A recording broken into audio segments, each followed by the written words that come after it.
So, psychological profile here on this Tappa Talk forum regarding the case against Brian Sargent. Timothy Rowell, document 4139, says Sargent secluded himself from everyone else. Peter Horvath, school disciplinarian, 5708. Harris and Klebold hung out with Sargent, who has a hot temper and is very volatile. Susan DeWitt, 6195, describes redacted 5'9", heavyset, straight brown hair in a bowl cut. Was on the news on April 20th wearing a striped shirt, friends with Perry, and had hatred toward everyone. Wow.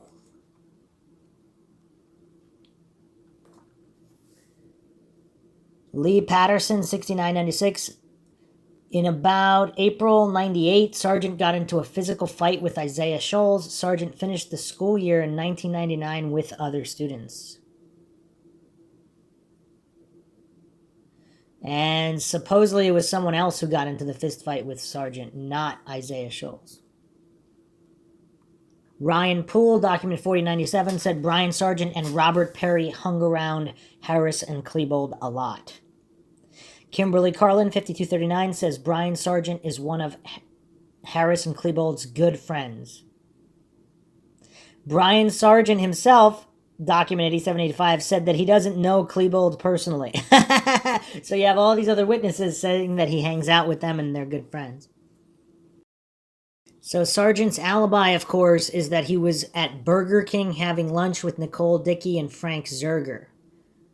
On the way back, their stop decided to give 3 students a ride out of the area. The other 3 students confirmed this.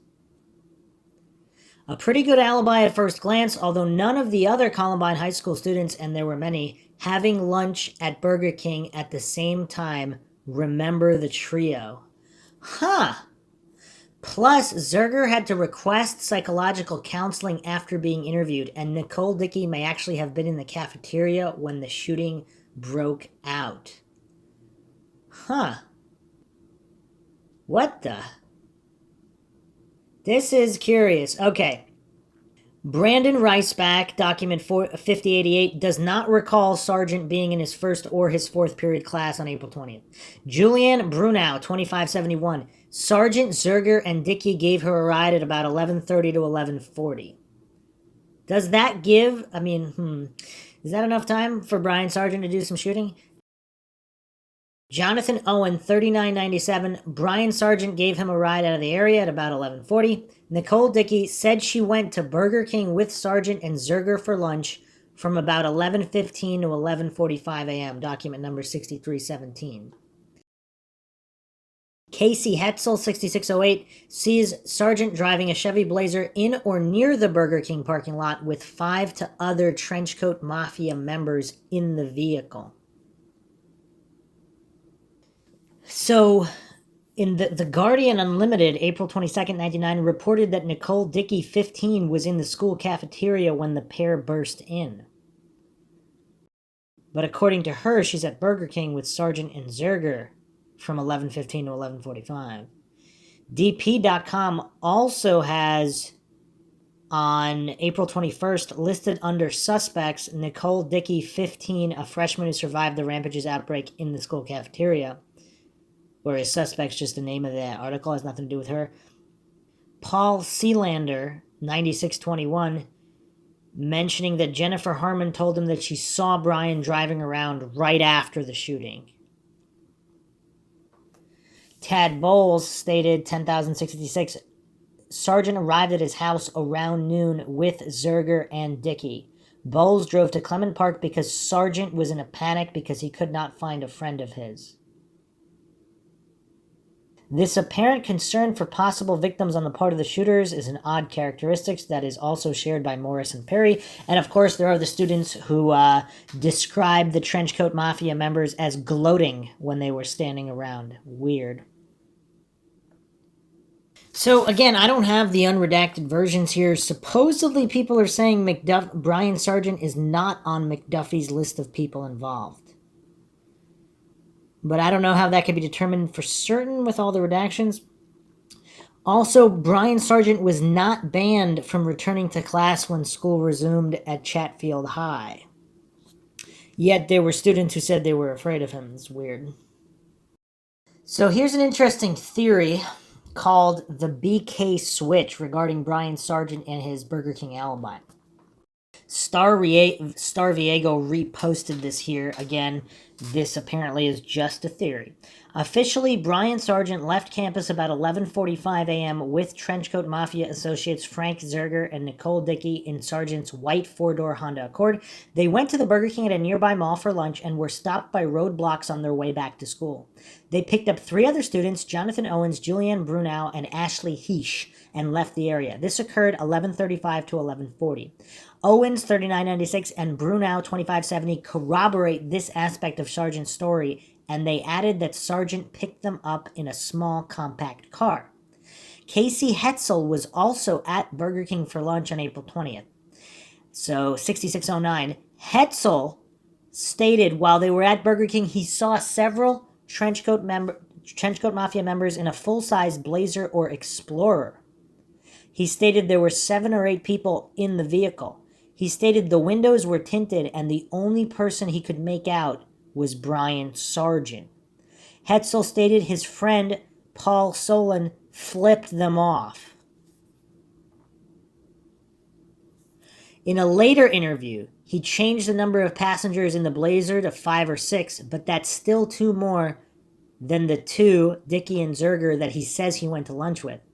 Left unclear is whether Sargent was driving the Blazer at the time or was parked in the lot eating lunch with the unknown 5 to 8 Trenchcoat Mafia members. Unfortunately, corroboration is lacking. There is no interview in the 11K for Paul Solons, and the other people in Hetzel's group, Jonathan Schlott and Joshua Churchman, were apparently not asked about it. However, Stephanie Haney, document 835, has seen several of the Trenchcoat Mafia students and their associates in a red and black full-sized Chevrolet Blazer. Stephanie said she believes the described vehicle belongs to Brian Sargent. If Hetzel's story is true, and he seems pretty certain about what he saw, then it blows a big hole in Sargent's alibi. Moreover, his alibi witnesses may not be as reliable as they sound. Nicole Dickey makes it sound like Sargent and Zerger picked her up around 10:50 to 10:55 a.m., 20 minutes earlier than claimed. Frank Zerger, 7412, though he never got closer to the carnage than the BK broiler in front of his face, felt the need to request counseling services after his April 28th police interview. Maybe something scared him. Also, Jennifer Harmon, 6560, says she saw Sargent's white 4-door Accord in the senior parking lot in Columbine High School in a line of cars waiting to leave the school soon after the shooting broke out. The investigative officers make a big deal about whether or not Sargent was in the car, a question Harmon was unable to answer. Wow, that's curious. If someone else could have had his vehicle. In light of the conflicting evidence, a reasonable person might craft a different version of events. That Sargent did indeed drive Zerger and Dickey to Burger King, but then jumped into his Blazer and zoomed down to Columbine High School with his posse load of Trenchcoat Mafia members to join in the assault. After 15 minutes, he rejoined Zerger and Dickey in his Honda, now in the senior parking lot. They got caught in panicked traffic and, cool as cucumbers, picked up Owens, Brunau, and Heish on their way out. I mean, that's I gotta say, that's a tall tale. That's a tall tale. Is that possible?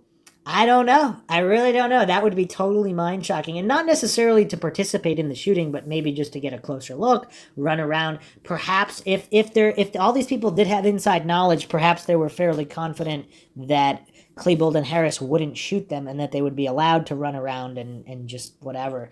It's crazy. It's crazy. It's really crazy. So the Burger King is also interesting for other reasons. Trenchcoat Mafia member and Columbine High School dropout David Caravan, 6218, claims to have been at the same Burger King for lunch on April 20th with Jonathan Schlott, although Schlott doesn't mention him. That's curious. Trenchcoat Mafia associate Erin Adams says she was also at Burger King for lunch April 20th, but she doesn't mention the presence of any other members. Columbine High School student Jonathan Schlott was also at the scene for lunch with witness Hetzel. After being told what was happening a couple blocks from the school, Schlott immediately turned around and went home, document 7119. Why was his first interview at 2:24 p.m., April 20th at the Columbine Library? That's way early for Columbine high school students not at the scene, and right smack dab in the middle of his puny 2-page interview are these handwritten notes. This is Jonathan Schlott. White male, 16 to 18, looks like student, blue ball cap, orange t-shirt, baggy pants. Number 2, khaki, fuzzy hair. Are these just misplaced notes, or does it have to do with something the way Schlott was dressed? Keep in mind that 4 or 5 witnesses describe a suspect in the cafeteria wearing a bright orange t-shirt, though some have suggested that the witnesses actually saw a brief glimpse of a red and yellow tie-dye shirt worn by suspect Robert Perry. 4. Landon Mark Jones, document 6698, was also at Burger King for lunch. He saw and heard nothing. Why did he feel the need to have an attorney be present when he was questioned by investigative officers? That's curious. And then again, maybe his parents were just the type of parents that always have an attorney for everything. Again, there's so many possible explanations here, but it is curious. It is curious if there were only people requested attorneys that didn't see or hear anything that were the ones that were at the Burger King. That's weird. And we did go over Stephanie Haney and a couple comments on the forum regarding Haney. Haney seems to be a witness that the investigators really wanted to shut up. Besides the info about Sargent, she also saw Harrison Klebold walking into the cafeteria with an unknown male wearing a white t-shirt just before the shooting started. She later identified the unknown male as an associate of Mark Maines. She received repeated visits from investigators until she finally gave in and told them she agreed that Harris and Klebold were the only ones involved.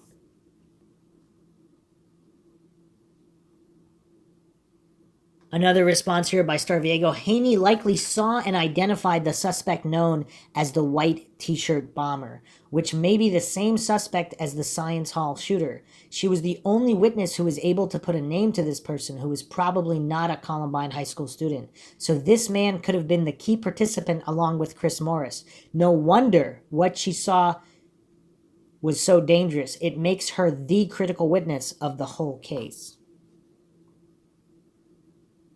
What's also curious is that in this interview with Chris Morris, this interview is no longer available, but from the transcript here, a police officer tries to correct Morris. Morris is talking about Eric Harris, and the police officer corrects him by saying, "Are you referring to Sargent?" Morris replies, "No, Brian Sargent is a geek." So supposedly the police are pursuing Brian Sargent as a top suspect during this interview with Chris Morris. And then who knows if Robert Perry turned himself in, gave him information, maybe multiple guys, maybe they convinced Robert Perry to get these other guys to turn themselves in exchange for immunity as well. Some other thing that's really funny, Brian Sargent says he doesn't know Dylan Klebold personally, and Zerger in page 7412 says that that Sargent, Klebold, and Zerger, they eat breakfast at McDonald's on a regular basis. Even though Sargent doesn't know Dylan, he eats breakfast with him all the time. Again, you really have to consider the individuals whose words you're taking on blind faith here. So there you have it. I mean, I will close with this image. I don't know who this is. I don't know if they have ever been identified. I will simply leave this image here for food for thought for both critical thinking conspiracy theorists and the Dunning-Kruger crowd, the coincidence theorists, who only want to indulge the propaganda of the corrupt on the idiot box and official narratives. Think about this. As always, plenty more to come. I mean, there are so many more accounts that we haven't even gone over. I mean, this is just scratching the surface, and we've already gone over nearly 100 accounts that don't match the official narrative. Now, of course, coincidence theorists will still maintain there's nothing to see here and hallucinate that all of these people are just mistaken. But it's weird. How come nobody was mistaken to cite other individuals other than these couple of trenchcoat mafia members? I mean, if the fog of war is that severe and these people are that stressed out, how come no other people were cited? I mean, it's just curious. How come no other students were mistaken? I mean, it's kind of like on 9/11 when the passports, the planes allegedly take down fireproof steel and buildings made to withstand these jumbo jets, and yet this jet fuel, which incinerated fireproof steel, just can't burn these passports, these paper passports. But that's the thing. How come nobody else's paper passports were recovered?